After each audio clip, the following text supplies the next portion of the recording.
那可是問題是，你看大罷免失敗了，大罷免失敗不是我們不努力，我認為是，我們的執政黨啊，對這個問題看得不夠透徹，對它的嚴重性不了解。當然，我對於大罷免這個我也深刻啟發了哈。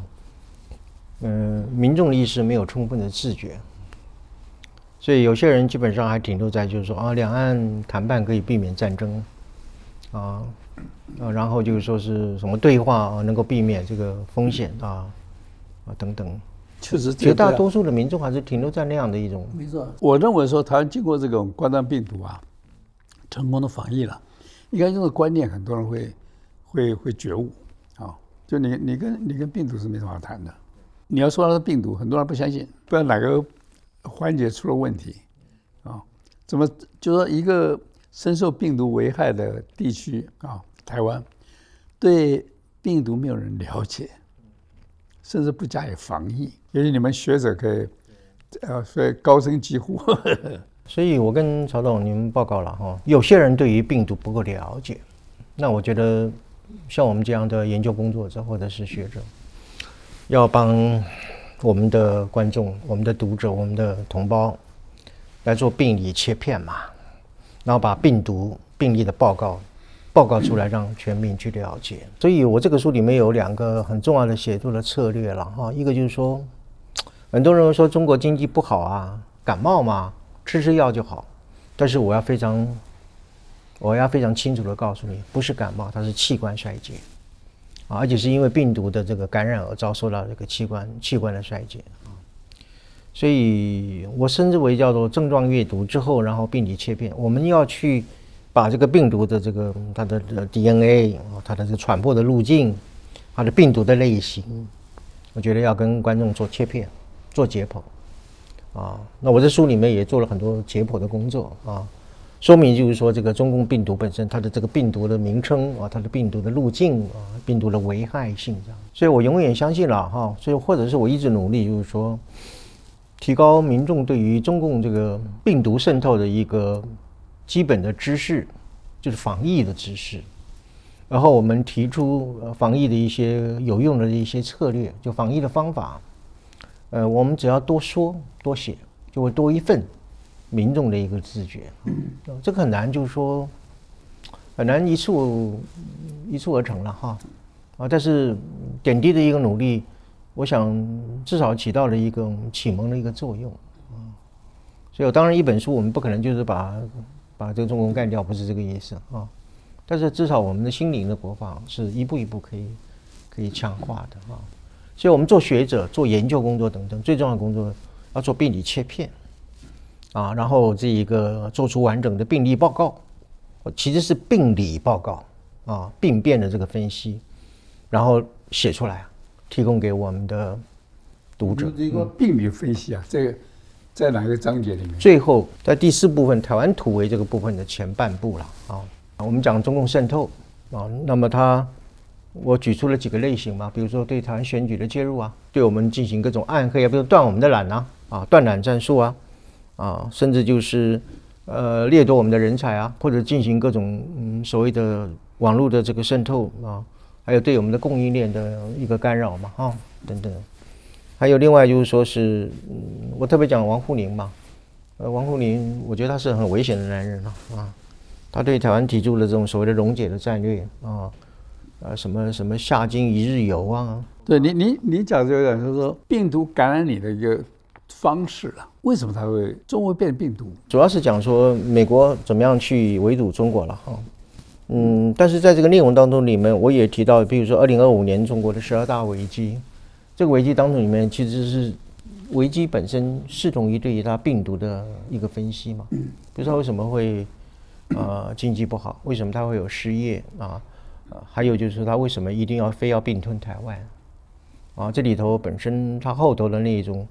很虛妄的那樣的一個所謂民族復興的幻覺來自於他把民族復興跟這個統一台灣把它掛鈎，維護他自身政權的那樣的陰謀想法等等，我在這個危機裡面都有寫得很清楚另外一方面，我特別強調中國的這個數位的滲透啦因為現在很多的滲透都必須要靠數位的技術 AI 啊，或者是各種網絡的這種我們叫它演算法。所以我也特別以這個 DeepSeek 來分析它如何運用 AI 來進行武器化，利用 AI 來進行這個滲透。我把它稱之為所謂的AI 或者是數位極權主義等等。而且它如何的在全球進行這個滲透啊。另外我也提到，就是為什麼川普的關稅對圍堵中國那麼樣的重要。那其實對我們台灣來講的話，我們一定要對中共進行斷鏈嘛，不能夠再跟它有任何的產業鏈的一種結合啊。另外就是要斷源嘛，就是我們很多的這種先進的科技不能流向它嘛啊。所以我非常厭惡最近那個蕭旭岑嘛哈，不是帶了一大堆台灣的工商業說要去大陸進行投資嘛。這個其實最生氣的應該是美國，我天天在圍堵這個用科技來圍堵這個中國。就你帶了台灣的這些科技業者去那邊幹嘛？要去投資，要幫助他發展企業。所以這個斷源很重要。另外一個就是你要斷流嘛，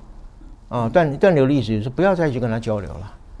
對，因为他的交流是騙你的。对，我意思是说，他觉得他這樣做有正當性，我們要解構他的正當性。對啊，這比方說蕭旭岑講的，他的錯誤在哪裡？他的主要錯誤在哪裡？我覺得利用台灣人對於中共對於中國的這種幻覺嘛、幻想嘛，這個正當性我們要怎麼批判他呢？他說為了我們中華民族偉大復興，那我們要怎麼批判他？我們要清楚地告訴大家，所謂民族的復興本身是習近平的這個獨裁體制的擴張而已嘛啊！而且這個民族的復興你要文明復興啊，你用侵占、暴力、用侵略、用武力的這個手段來復興，這個就要侵略，這怎麼叫復興呢？啊？對，所以當然這中間就有很多要去解析了，對吧？比如中華民族，中華民族是梁啟超弄的東西，在中國歷史並不存在，啊，歷史上並沒有中華民族，啊，中華民族等於說是國民黨跟共產黨為了要一統天下，搞出來這個名詞，這樣子就是對其他的民族啊，就是漢族為本位啊。漢族中心對其他的這個民族呢，進行同化，所以同化就是文化消滅了，文化消滅，所以這個是中華民族用國民黨跟共產黨共同來消滅其他民族的文化所創造出來的東西，所以要從這個地方去解構了。那當然另外說，你說民族復興，這個民族復興最起碼是民族主義嘛，你這個民族復興了，別人民族怎麼樣？那希特勒啊、日本啊，都是民族復興。他們也講民族復興。對，那你這個跟侵略，就是其他民族有什麼不同？對啊，還說偉大，偉大，你這個偉大是別人認可的，你自己不能說自己偉大。他們把偉大跟強大搞混了，認為強大是偉大，那是不對了。你說那個日本、這個德國以前都強大過，沒有人說他偉大。所以這個東西其實要做一些這種解構的功夫了。還有我們常常講到中國說中國幾千年來我想說中國這應該是個地理名詞叫三河流域比較恰當，就是三河流域，黃河、長江、珠江，三河流域就跟我們講中亞兩河流域一樣嘛，對不對？這個三河流域呢，這個幾千年來呢，流淌過無數的國家民族，沒有一個國家是中國。就那個堯舜禹湯武周公商周秦漢這個宋元明清有哪個國家是中國？沒有，地理概念而已。它是個地理概念。什麼台灣自古是中國領土？你中國地理的名詞，那就很奇怪。說台灣這個地方是自古是另外一個地方的領土，很奇怪啊。所以說這我認為說，我們在這個概念上解構從名詞開始了，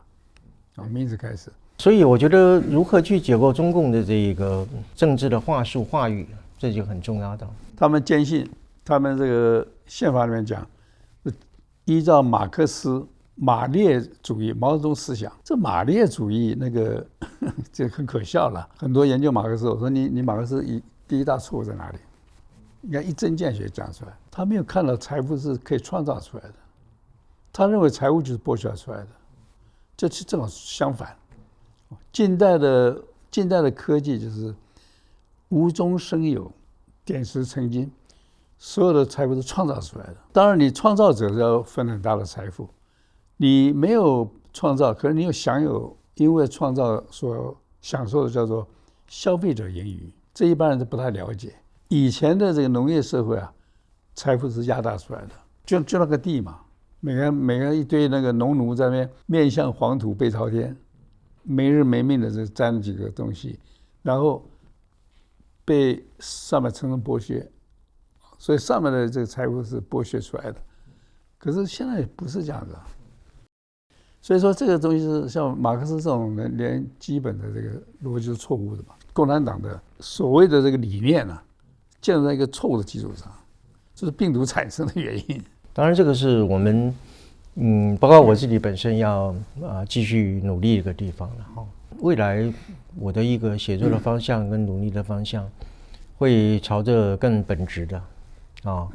然後更具有這一種解剖的解構的這樣的一種寫作的策略來向讀者們更深入的了解病毒的構成，它的主義、它的路線、它的政策是如何的去危害人類然後挑戰秩序製造戰爭、破壞和平對，馬克思說這個要階級鬥爭，就永遠有這個有產階級、無產階級，我們跟他鬥爭。你這個很可笑。既然實際上是發明家，比方說愛迪生發明了電燈，造就我們多大的這個福利那愛迪生不應該有錢嗎？當然應該有錢，可是他有錢並不是跟我對立的，他很有錢也讓我也有錢。那麼這個錢的觀念，我們一般就是以為說我拿多少薪水就是我多少錢，就是大家都沒有注意到一個消費者盈餘的概念。什麼叫消費者盈餘呢？比方說這本書這本書你給我1000塊錢我會買，可是你只賣我多少錢？那個400塊啊？對啊，這600塊就是消費者盈餘，就我的消費者盈余。大家不曉得現在社會創造多麼巨大的消費者盈餘，身在福中不知福。是，我舉個例子吧，以前這個嬰幼兒不打疫苗的時候，這種死亡率是非常高的。比方說這個17、18世紀呢，這個嬰幼兒活過5歲的比例大概不到60%，存活率很低的，就是死亡風險蠻高的了。現在為什麼？因為沒聽過什麼嬰幼兒死亡，有疫苗這疫苗有10幾種疫苗要打，這疫苗有沒有花了父母的錢呢？沒有，免費打還要誘導你，說不能強迫你，可是一定要誘導你去打，這叫什麼？是消費者盈餘所以這種東西是現代社會很多人看不到的。那共產黨他不叫那個他的黨民去注意這個什麼叫做消費者盈餘財富是創造的，沒有人剝奪你，你每天要鬥爭，就你就是搶錢嘛，這個就是流氓搶錢，分配性掠奪了。對，那就說這種病毒，就是說有一些那種作奸犯科的，他合理化以後，他就變成一個病毒，他把完全錯誤的合理化嘛，那比方說病毒來侵犯我們，他就是天經地義你這邊這個有我可以寄生的地方，那誰叫你碰到我？對不起，所以這個就是中共把哪些這個錯誤的觀念合理化，就是產生病毒的原因所以我是覺得我們在這方面有所欠缺，應該讓大家一聽都懂。所以看起来我要繼續寫一本叫做《病毒中國》。對，中國病毒，病毒如何產生？中了病毒是如何樣的有這個症狀？這病毒是如何可怕？對一個正常的社會會造成怎麼樣的影響？我是不會寫，我只會講。您客氣了，您客氣。要靠你們這個博士謝謝。在曹董的這個勉勵之下，